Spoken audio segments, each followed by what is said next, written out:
नमस्कार. मी पंजाब डक्की पर्यंत म्हणजे 1 ऑगस्ट पर्यंत जळगाव जिल्हा, धुळे जिल्हा, नंदुरबार जिल्हा, नाशिक, कळवण, त्याच्यानंतर अहिल्यानगरचा काही भाग, इकडे वैजापूर ह्या भागामध्ये म्हणजे आणखी 2 दिवस म्हणजे थोडा भाग बदलत विखुरलेला स्वरूपाचा पाऊस पडणार आहे.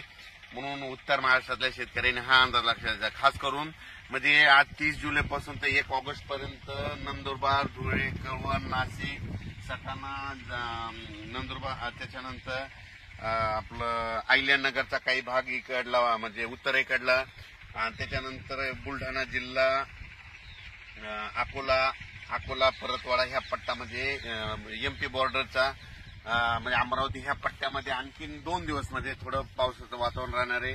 सर्वदूर नाही पडणार पण भाग बदलत पडणार आहे म्हणून हा अंदाज लक्षात घ्या.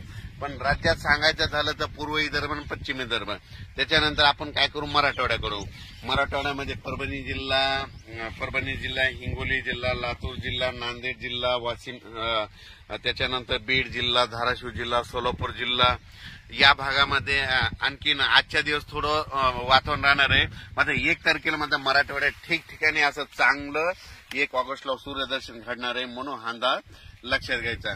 त्याच्यानंतर आपण वळू पश्चिम महाराष्ट्राकडे देखील आज आणि उद्याचे दिवस सरी त्या चालूच राहतील. पण 2 तारखेपासून तिकडल्यामध्ये पश्चिम महाराष्ट्राकडे 2 ऑगस्ट पासून तिकडे देखील चांगलं सूर्यदर्शन होणार आहे म्हणून डाळिंब शेतकऱ्यासाठी आनंदाची बातमी, म्हणून द्राक्ष शेतकऱ्यासाठी आनंदाची बातमी.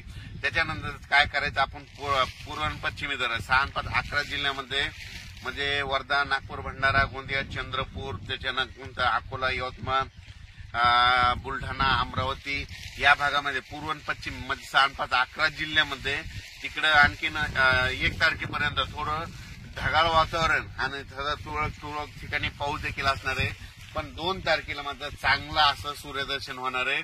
2 तारखेपासून ते 8 ऑगस्ट पर्यंत चांगलं सूर्यदर्शन घडणार आहे म्हणून तुम्ही ती शेतीची कामे आटपा.